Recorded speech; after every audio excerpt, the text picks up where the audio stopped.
Anggota DPRD Bali Dapil Badung Wayan Diesel Astawa kembali mencairkan bantuan hibah 600 juta rupiah untuk membantu pembangunan Balai Banjar Giri Dharma Desa Ungasan kemarin. Penyerahan dana hibah ini merupakan yang kedua kalinya setelah sebelumnya Diesel menggelontorkan dana dengan jumlah yang sama di Banjar tersebut. Menurut Wayan Diesel Astawa, bantuan sebelumnya sebesar 600 juta rupiah bersumber dari APBD 2013 untuk pembangunan struktur Banjar. Bantuan kali ini dengan jumlah yang sama digunakan untuk pembangunan atap Balai Banjar yang bersebelahan dengan objek wisata Garuda Wisnu Kencana. Bantuan hibah ini merupakan bentuk pertanggungjawaban selaku wakil rakyat dengan memfasilitasi bantuan hibah dari Gubernur Bali.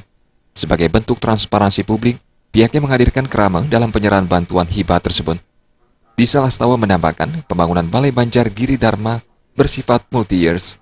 Pembangunan struktur Balai Banjar Giri Dharma telah menelan dana 1,4 miliar rupiah. Karena itulah juga dilakukan pengumpulan dana secara swadaya, salah satunya melalui bantuan pihak GWK 300 juta serta dana masyarakat 800 juta rupiah. Diesel juga memaparkan pembangunan Balai Banjar yang tergolong megah ini agar sesuai dengan keberadaan GWK sebagai cultural park. Jadi nantinya bisa digunakan untuk kegiatan memperkuat eksistensi adat dan budaya sesuai keberadaan GWK. Melihat besarnya dana yang diperlukan, Diesel Astawa juga menyerahkan bantuan pribadi 100 juta rupiah guna pengadaan pintu. Di hadapan masyarakat yang hadir, Wayan Diesel Astawa juga menyatakan kesiapannya untuk maju sebagai calon Bupati Badung jika mendapatkan rekomendasi.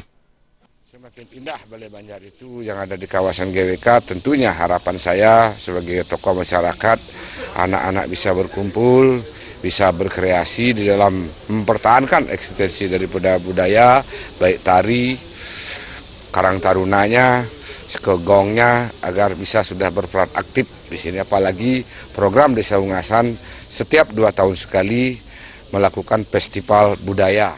Krian Banjar Adat Nyoman Tirtayasa dan Ketua Panitia Pembangunan Wayan Sena menyampaikan terima kasih atas bantuan yang diberikan Wayan Diesel Astawa dan berharap dengan bantuan ini pembangunan Balai Banjar yang diperkirakan menelan biaya 5 miliar rupiah ini bisa terwujud. Tirtayasa atas nama warga juga menyatakan siap mendukung secara bulan Diesel Astawa untuk maju menjadi Bupati Badung, seperti yang selama ini telah ditunjukkan dengan senantiasa perolehan suara 99,9% untuk kemenangan Wayan Diesel Astawa. Dengan hati yang ikhlas 100%, kalau nanti Bapak Wayan Diesel Astawa SE untuk maju nanti selaku calon Bupati Badung. Jadi masyarakat kami sedemikian banyaknya sudah dibantu dari dulu, kita selalu siap mendukung. Dan dari tahun-tahun sebelumnya juga sangat berterima kasih kepada Ketua, ya artinya DPRD tingkat 1 dan 2, kemudian juga dari desa yang telah memberikan dukungan yang sangat begitu besar untuk membangun daripada Banjar Giri Dharma ini. Penyerahan bantuan dana hibah dihadiri perbekal Desa Ungasan Wayan Sugita Putra, anggota DPRD Badung asal Ungasan Made Dwama, Sekretaris Desa Adat Ungasan Jero Mangku Wayan Karbin, serta tokoh masyarakat lainnya. Tim Liputan